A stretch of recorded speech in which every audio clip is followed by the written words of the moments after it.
Hey guys, this is Rainwolf from Convention Video. Hey guys, Kirido Silverheart here, back talking Yashahime, Princess Half Demon, Episode 4. And this is Asuna Silverheart. Wait, and this is Lyria. Lyra, you're always having technical issues. With the opening and the closing, it's yeah. It's entertaining for the audience. So let's start this off with a little bit from what we talked about on. Oh, I'm going to start it off with one of the things I brought up to the rest of the gang after the fact, going through editing. Was the cat eating the corpses from the Bone Eater's well?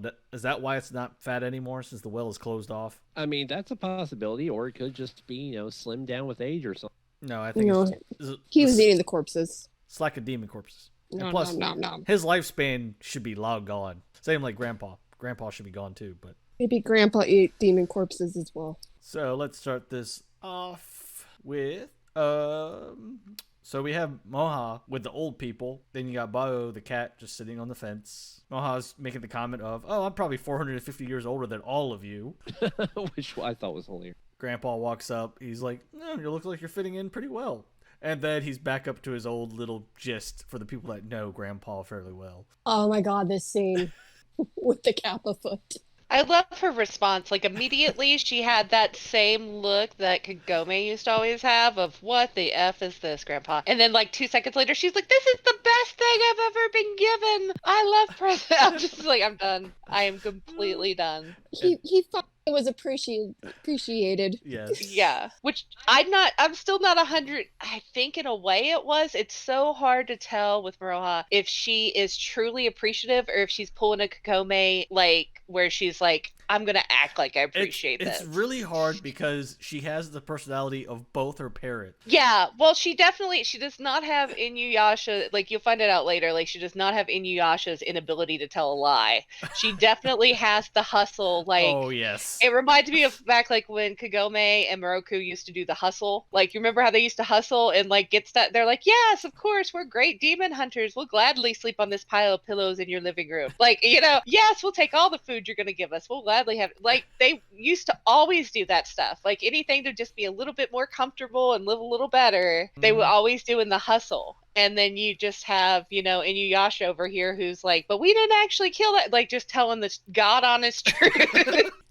So she did not get that. She definitely got the opportunistic and, maybe little white lie telling of her mother. So she did not get the honesty. For a demon, he would prefer.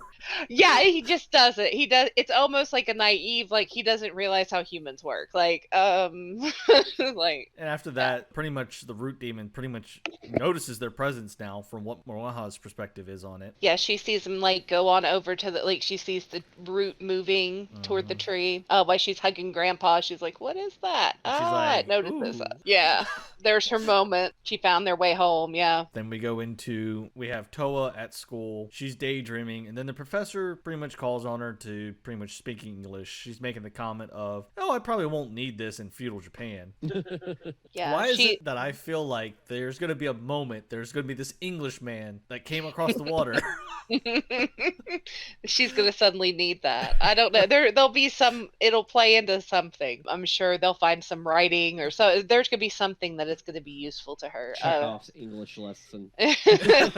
There'll be something. It'll play in later. But yeah, the thing that gets me, she has already really made the decision. She already knows she's going to leave. She's sad about it. She's a little torn, but not so torn that she's not going. She wants to save her sister. Yeah. And she knows she's meant to be there. She does not feel like she's meant to be here. Well, and, with Towa, I don't really agree with that on that part where she feels like she's not to be in the modern realm. The way she is, obviously she has that feeling because of how she is, and then also the bullies and the gangsters and everything of the situation she gets into all the time. But I think she feels that she has a home in the modern era, but she knows her true place. Yeah. And to also learn more of her past. Yeah. She's appreciative of the people who've taken care of her here, I think. But yeah, I definitely think she still feels that part of her's there. Yeah.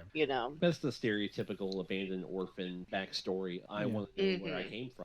Want to know my past. Yeah, it's pretty much. I want to find my biological family. So Anyone else ever laugh at Tsuda? Was I the only one? The fact that Yeah. are you talking about the next scene? The Yes. fact that she's playing violin. Yes. Yeah, like she's a In the friggin' dress. prodigy, and like suddenly she's like, I just love Soda's wife, just like, you're gonna be a prodigy. This is amazing, just like me. And she's like, suddenly like, was I adopted? Like the look on her face, she's like, The problem is with seeing Tsuda, I do not expect her to be in a dress. yeah. Well, even regardless, she's very pretty. She is Oh, very it fits pretty. her fairly well. But yeah, that was a little shocking. But she does kind of, I get robe, I guess, But I almost feel like his wife came out with that and was like, I have something for you to wear. This is beautiful. It was like she was playing Barbie with her personality, yes, but also knowing that she's the sister of pretty much her adopted daughter that she's helped raise. Who constantly dresses like a guy. Yeah. Oh, yeah. This is her. No, that's what happened. Yeah. This is totally her your moment. Sister's always dressing like a guy. You ain't doing that shit in my house. You're gonna be Here, just like me. here's this dress. Put this on. Here, I'm gonna teach you violin. And then she realizes she's a prodigy, and she's just like, this is everything I've ever wanted. Like. But yeah, she does. She is naturally gifted at it, and beautifully so. Then we get the little sister coming into the room saying, "Oh, Mohaha's back." Then the whole interaction between Mohaha. She found her. Yeah, she's like, she found her way home, and so they go running out there. Yeah, that was perfect from the moment it happened. The first comment that comes from Mohaha's mouth to Setsuda about the dress. She says the dress. And then you see this ridiculously giant, large bag of holding. And even though it was huge, it still had a effing bicycle in it. Like, right. And as soon as I saw it, the funny thing is like, wait, that's Kagome's old bag, but newer. And she pulls out like snacks, and she's got the demon skull in there, and she's got like, she just keeps pulling stuff, a magazine, like she's just like, Kagome only had food social most of the time in that bag. Yeah, she had everything in that, but she wasn't playing. I'm still wondering how to put the bike in there. I don't know. It was extremely comical. Like that whole interaction was hilarious, and I think I had talked to my sister about it before the podcast, and I told her, I was like, we were talking, and she was like, that demon is my spirit animal. Like, I was like, that's my spirit demon. Is what she said. I think before we forget about it a little bit, there was this little scene before she actually opened the bag, where she's picking on the root. Yeah, when she says, all we have to do is negotiate with the root head demon. It straight up told me so. Yeah. And it flashes back to her taking the sword and poking at it. Just poke. I cracked up. I laughed hysterically. Because she was out there. She's like, we want to go home. The root says, no, we want to go home.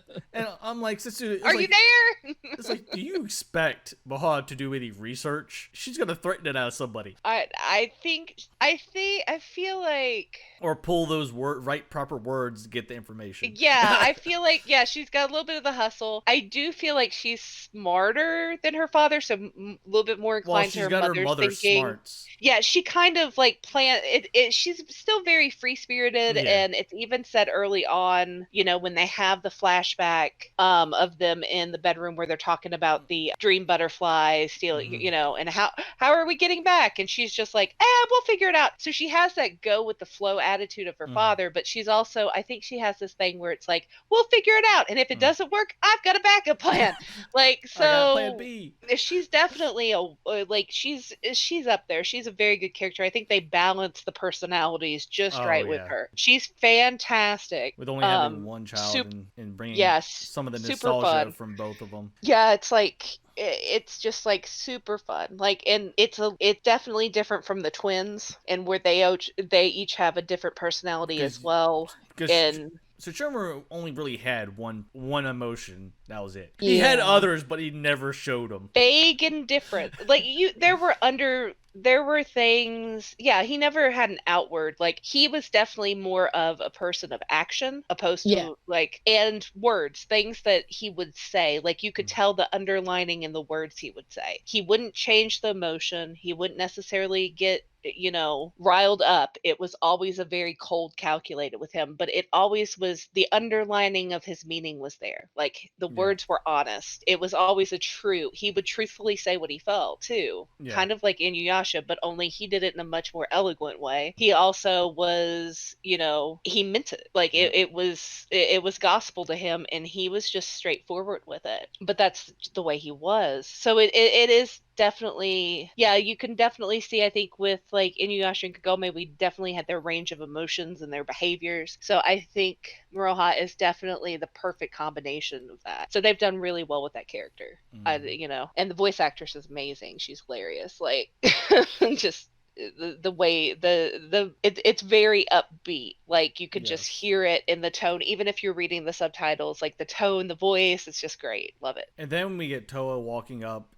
She makes the comment, it's like, how did it all fit? We pretty much, then Sota makes the comment of, we've already covered it as well, that with the bag looking like Kagome's old bag, it's like, we could just say it. And then about Towa's comment was of, it's like, if we bring all this stuff, aren't we going to change history? Yeah, and I think this is honestly where we start getting that setup that we saw in the first episode, where they had like the tour guide and it's actually not a tour guide; it's actually a study guide. Oh well, yeah, but they had the social book studies, they had the bicycle seat and stuff, and they were trying to get that stuff back, and I was like, oh well, now we know how that stuff got there.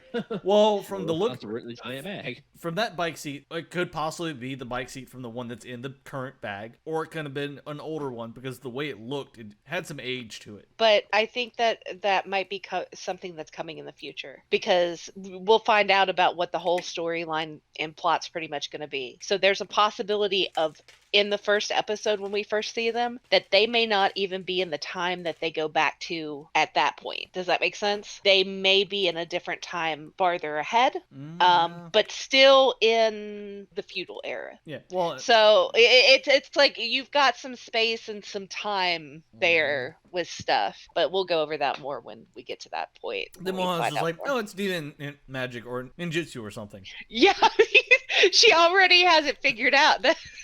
And then there's the, walks up to Soda, gives him some slips, enter his card. Yeah, the receipts, and she's just like, thank you for taking care of your beautiful little niece. And I'm just like, oh my God. Take care of this for me, would you? And it goes back to my sister, where she was like, that's my spirit demon. That's my sister. Ladies and gentlemen. The look on her face. Modest shopping. The expression they give her for this after the scene where he flips out, it's like, oh, just some modest shopping for your cute niece. And then that smile, the eyes, I love the expression that she had as she slinks away from him. Oh, yes.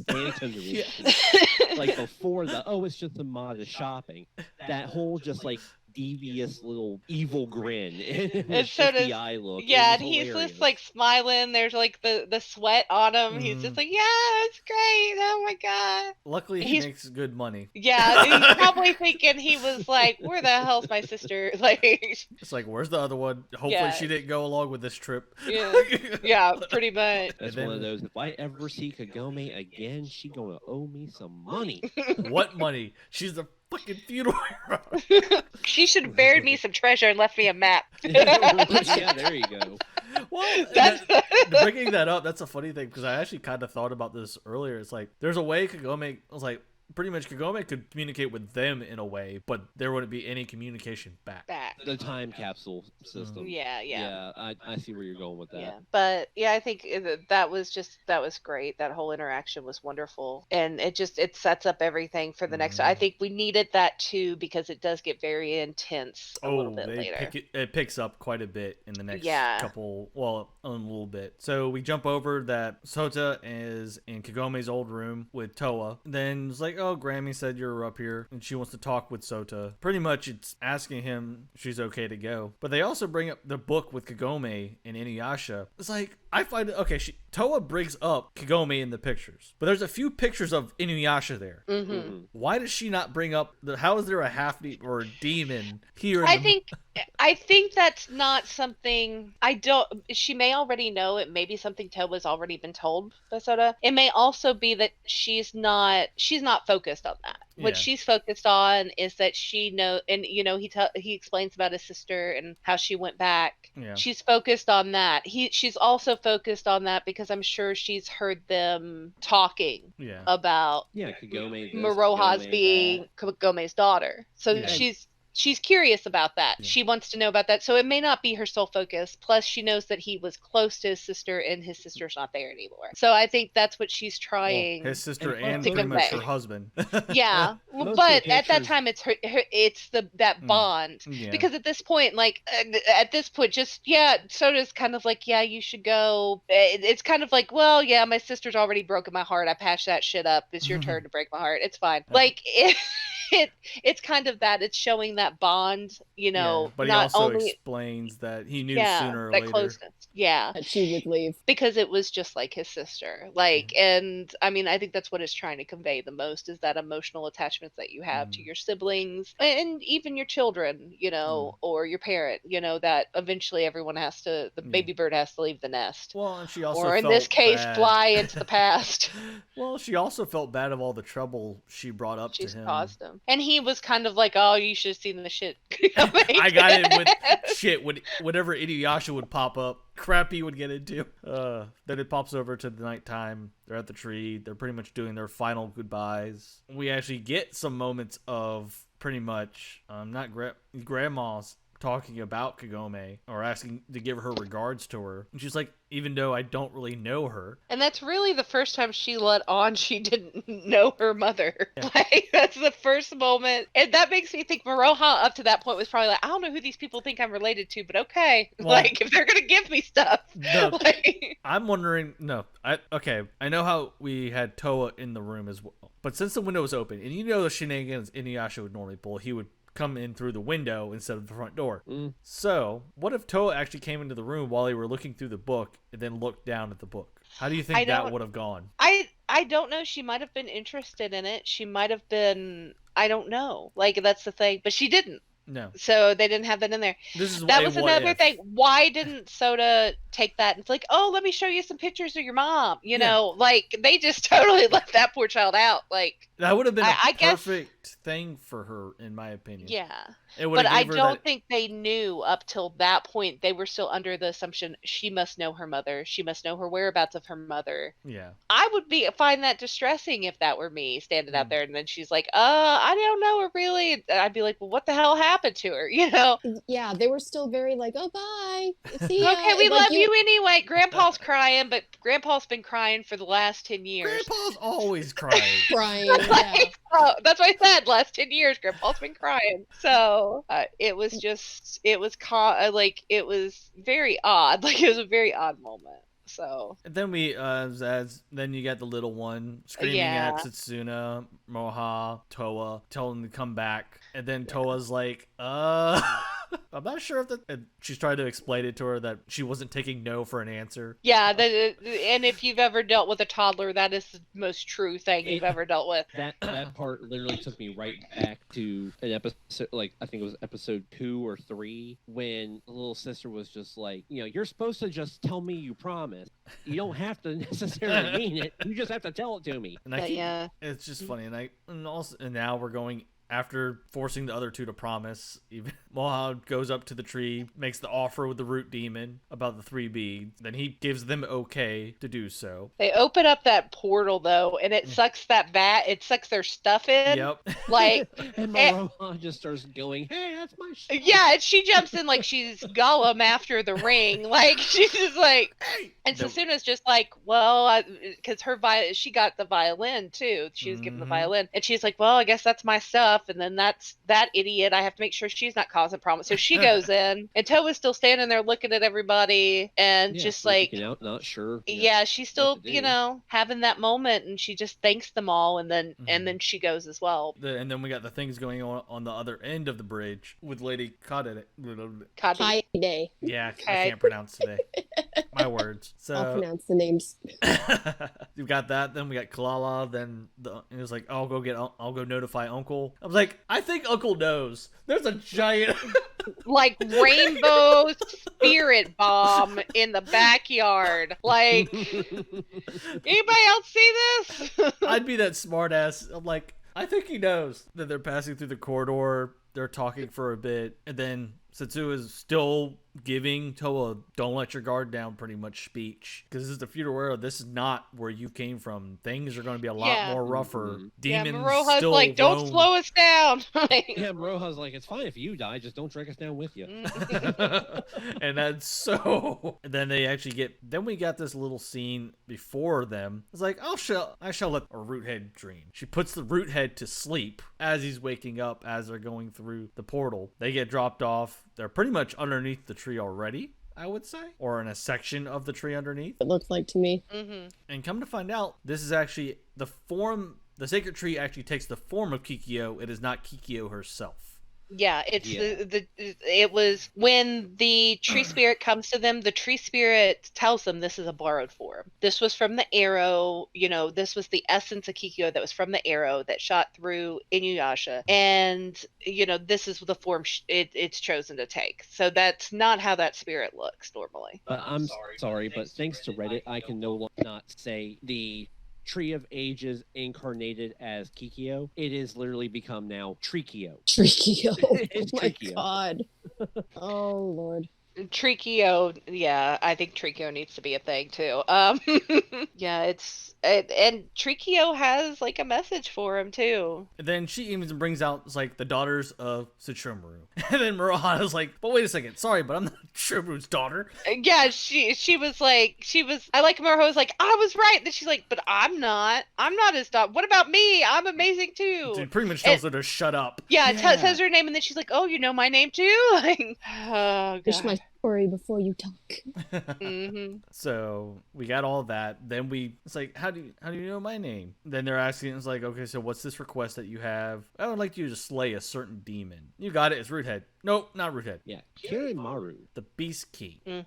Who ruled beside? Well, he ruled the West, and Inuyasha and Shishomaru's father that ruled the Dog West demon. or the East. Dog demon. And this is interesting that we're going more, and now we have a situation that's more from the past, or also since Shishomaru is technically now the new king and not taking. But if you heard it, she said Shishomaru chose his own path. He turned away from being. He rejected it. He turned away from being the king to walk his own path, and because of that, the Beast King is trying to take the areas. Yeah, there's no way. Well, he wants to pretty much destroy the whole world. There's no. Yeah, well, he wants to take everything, rule everything, destroy everything. He also wants time travel. And as we're talking about this, there's somebody else in the room. It's Shomaru. But we that's not totally known yet, though. We don't find that out till shortly later.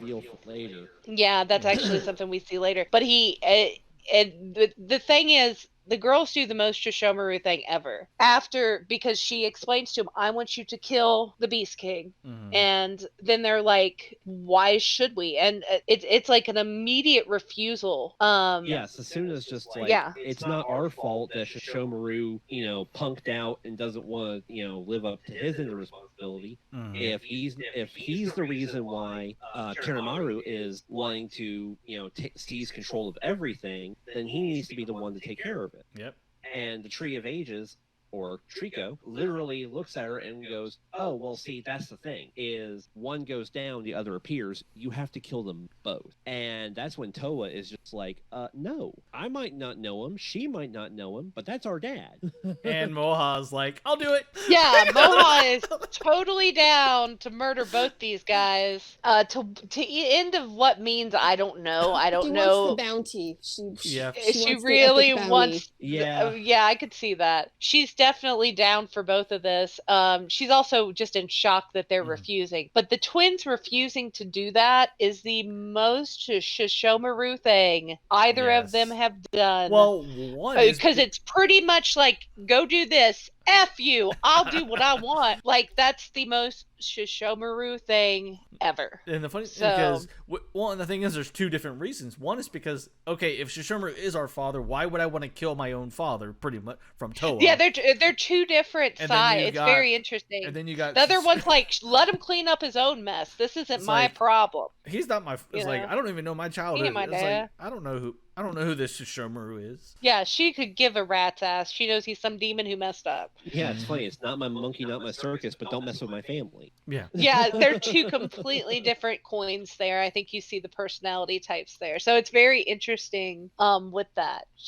And I think, Susuna's also a little mad. She's a little angry by what's happened to her still. So, she definitely does carry more of her father's demeanor, I think, than Towa does.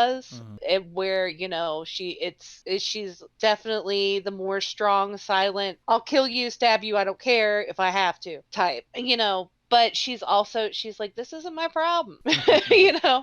So there's that refusal. Maroha's just in shock that they're refusing. Yep. And I have a feeling there was a little moment here that they could have given us a little of Maroha's past, but they chose not to. And I say that'll be an evolving, we'll get bits and pieces of both their backstories through. I don't think they're going to hand it to us immediately. There was a wording in there when the spirit of the tree was talking that for a second I thought she was actually going to say, "Oh, daughter of," instead of. Did we completely miss over the fact of when they were leaving? They told Maroha, "Say hi to Kagome for us." Yeah. And she goes, "Yeah, sure," even though I don't know who the hell that is. Yeah, we brought that up a little bit. We didn't really go into it. Yeah. So Maroha doesn't even know who her own mother is. Yeah. Or her father. Well, no, she knows. She does know about, because she does mention, she knows that her grandfather was the great, dog demon. She knows that. So, but she doesn't know her also knows parents. Yeah, she also knows the twins' parents. Her father is Shishomaru. Like, so I think she knows, she doesn't know them, but she knows of them. She knows her parents' names, maybe, at the very least. She doesn't know their names because when Kagome's name was said, she was like, I don't know this person. Yeah. No, she said she didn't know the name at all. Yeah. Yeah, she was just like, yeah, sure, I'll tell Kagome hi. I have no idea who the hell she is. No, I thought she just said, I don't, even though I don't know her. Nope. Even though I don't know, know. I've not met her. I wasn't raised by her, something like that. No, she flat out said, I have no idea who the hell that is. Yeah. She pretty much has no clue who her parents are. But she knows. I don't know, but how would she know that she's... See, that's where I'm a little bit... She doesn't know who she's the bloodline either. She just knows she has a bloodline of a dog demon, but she's not sure who, though. Yeah, but she knows of the Dog Demon King. Well, obviously, it's the demon. He was the... Yeah. So, I don't know. There can't be that many dog demons, okay? Well, no, because... See, here's the thing. And this is coming from an outsider perspective. Even if she is, Inuyasha's daughter, which, I mean, we pretty much all know.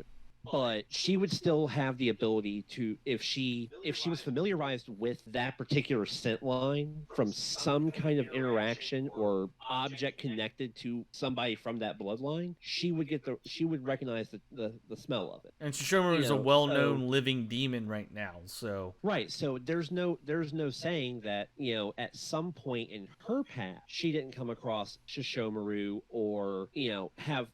Find something that belongs to Shishomaru. That's the only way she's gonna know that scent, right? Because she's came across Shishomaru at some point. Yeah, I don't know. I'm not totally buying that she does. I'm not saying that she does know who her parents are. I think she may know vaguely of them. I don't think something's happened and she was separated from them, and she just wasn't raised by them and haven't seen them and doesn't know where they're at. So that's where I'm standing with that. But that's just me. I think she knows vaguely who she is. I think some of it is her just not wanting to say it. So I don't know. We'll see. Then now they go into where the twins threaten the Great Spirit. You gotta me. Like, really? You're inside her tree right now. She has all the control. And I mean, if you think about it, one of them is from technically the modern era. She has no idea about most of this Tree of the Ages stuff, the Great Spirit or whatever, and the other one just doesn't give a yeah. She's like, you're in my way. you're an obstacle. That's You're Yashahime going for down." you. I also think that I wonder if they think that the tree, because there's something about Trikio that doesn't sit right with me. I don't know if anyone else had it. There's Oh, something I that totally- doesn't I'm sit totally- right. Trikio? Is that what we're I'm going to call her totally now? Trikio I is am happening. totally sus of Trikio. Trikio doesn't sit right with me, and I'm wondering if they caught an air of whatever that was, and they're just like, we don't trust you. We think you're out for your own And- motives. There's something you're doing. We don't trust you, and they're not having it. There's So that. they're but like, with the way Trikio's expressions are as well, she might be testing him. I mean, it's a possibility. I mean, that's a possibility too. But I don't know. There's a few things that happen later that might that lean me towards something else. So now the root head is awakened now, and she throws him to him. Yeah, she wakens up. She like Kirito's face, like when she was just like, "All right, She's just fine, like, let's play." "Well, you know what? You don't want to help me. Then get out of my way." And she literally just banishes them to where Roothead is laying dormant. In the And tree, it was yeah. just like, "Hey, Yeah. you know those pearls that they promised? Yeah, they're here and they're trying to escape. So kill them." That was the cuntiest move possible. Mm-hmm. Damn it, Trikio. Then we're going into the fight with the demon tree. We see a little more of the dragon blade. Looks like Towa has more control over her lightsaber. Well, it's like but it's interesting when they first start to fight it, and then the eye, they're like, we'll find the weak spot. Well, then the eye immediately does that thing where it starts to like kind of absorb, Well, drain their the the energy. demon energy. And Then Towa does Moha. No, Moha. Well, She Moha throws the does the hand. thing with the hand first, yeah. But- She's like, and they thank you, came into Grandpa, for the play. lucky hands. It finally was lucky. Grandpa would be so happy. Oh, yes. Actually, he probably wouldn't with the way it was used. No, he'd But probably cry. It's Grandpa. He always cries. yeah, but it was extremely lucky and useful. And that gave them time. It also, so Moha tells, there is a weak spot under the eye. Then she pretty much taps into the pearl and Blue Dragon. Yeah, Towa They're does the all Blue kind Dragon. of flipping out. So I'm kind of interested in this now. Oh, I straight looked over at Austin and I was like, okay, we've seen Crimson Dragon a couple times coming from Rojas, but now Towa has this like lightning blue energy dragon. I'm like, what the hell is this? And they're both just like, oh snap! Is this because the blade is a replica, or is it something else? We still don't know who their mother is, technically. We still don't know if their mother had, not necessarily demon, but she had something going on with her, magical or otherwise. Yeah. Or, Because there are so we don't know where this is coming from. Yeah, there's a lot of other things. Besides priestess for the human, for the humans. Yeah, there's tons of that, so, just look at Sango was a demon hunter. There's so many things that any of the females could really be, so you don't know what other magical or different things lay in there, and is that dragon tied to whatever that is? That's what I'm interested about. Then we go over into, and then we get the little expression of Towa flipping out. It's like, this probably wasn't a good idea. Yeah.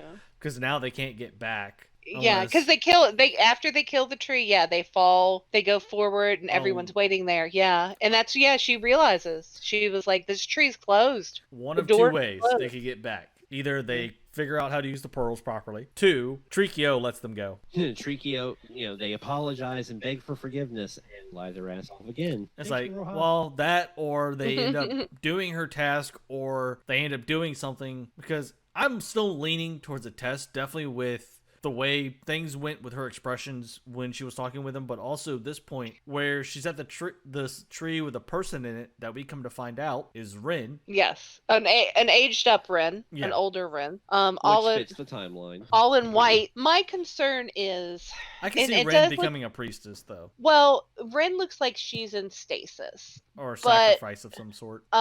There's something going on there. Rin also looks like, I don't know, she could be a ghost. Like, technically, that could just be her spirit that's locked. Like, it might not even be completely Rin as a person. Yeah. That could and usually spirits are portrayed in all white, the glowing light, and she does kind of have that look. So it could just be technically her spirit's locked away. And her spirit has been locked away somewhere. I don't. Or it could actually be her full body as well, because it is part of the demon tree where we're at. There's also an interesting theory that I came across too, because you do see the butterfly in there. The dream butterfly. Is her stasis being caused by her daughter's inability to sleep? Like, is her stasis being maintained by that dream butterfly stealing the sleep from her child? So if that were their mother, that's what's happening? If that were her mother, or it in any case, even if it's not their mother, is that being caused? Is that dream butterfly the cause of Ren stasis, and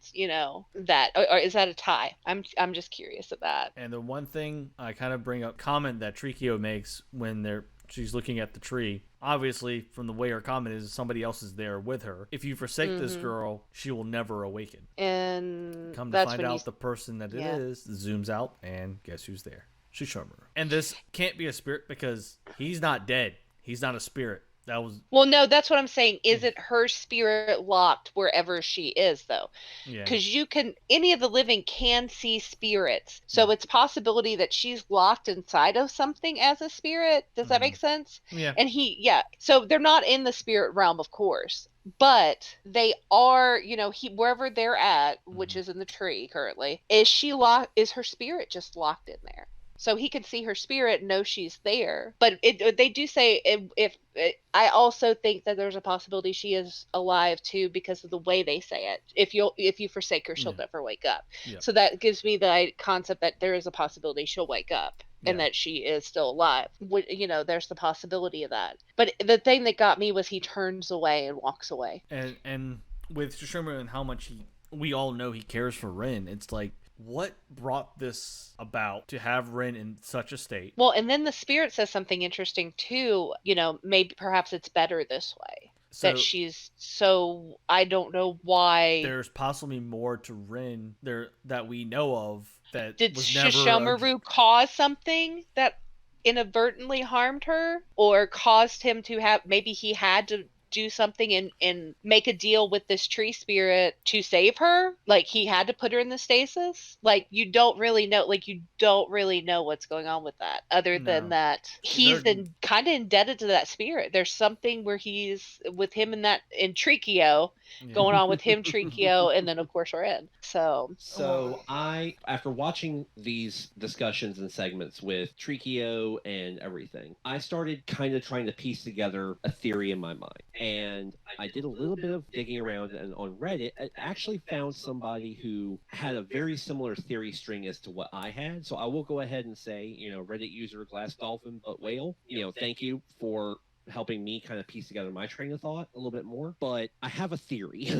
So I'm thinking that with this villain, Kiranmaru apparently already has the ability to manipulate time. But it's very slim. Well, Trikio says something about, you have to hop through time to deal with Kiranmaru. She tells that to the princess. So apparently Kiranmaru already has the ability to manipulate. What if, okay, just hear me out. What if the reason Shishomaru showed up when they were baby and took them from the village is because in that timeline, he had already failed to deal with Kiranmaru, and he knew that the only people that could defeat Kiranmaru were his daughters. And what he did was, when he showed up in the village, he took Ren, assuming that's the mother, made a deal with the Tree of Ages to keep her safe from Kiranmaru, took the daughters to try and, I guess, raise them and train them and prep them. But Kiranmaru, picking up on it, knowing that he couldn't go after Shishomaru and Ren, maybe even trying to kill Ren to prevent the birth dog, since he couldn't get to her, he triggers the gateway that ends up sending Towa to the modern day. And so he figures, okay, I can't kill them. I wasn't able to kill the mother to prevent their birth. I can't get a hold of them to kill them. Maybe if I could just find a way to separate. And the whole reason Ren is in the Tree of Ages is because Shishomaru put her there to protect her. That's an interesting one. And also, did anybody else notice that the villain's name is Kiranmaru, and Towa's teacher in the modern day was Kirin Osamu? That would be crazy. That would be. He's been there the whole time. Yeah. If that ends up being the thing. Pretty much till next time. because there's really no much more to cover besides theories, questions to add into the discussion. Well, apparently our lovely guest from last week, Sarah Buttons, is in chat right now, and she thinks Austin and I might be on a pretty good track point with our theories here. That's a we only can wait to see. Yeah, but no, I we actually mentioned this before we started the show tonight. Wolf hollered at me. He was like, "So, your theory from last episode is completely blown out of the water about the whole overarching villain story for this. For Rudehead is yeah, for Rudehead it is. Yep. But it still kind of works for Kirinmaru, or if something ends up being shady AF with Tree of Ages or whatever. Yeah, I want to learn more about Trikio. I'm wondering what's up that sleeve. Trikio has now become a thing. Hashtag Trikio. They didn't give, besides Sacred Tree of Ages, it's... That takes too long. Yes. I went to the Sacred Tree of Ages and all I got was Trikio. So, love it. I guess we'll close this out here. Stick around. We'll have more to come. This is Rainwolf. This is Kirito Silverheart. This is Asuna Silverheart. This is Lyria. Like us over on our Facebook page, our Twitter, Instagram, subscribe over on our YouTube channel. Leave a like, comment, and subscribe. As I've said before, I'm Rainwolf. This is Convention Video, and see you next time. Bye. Bye.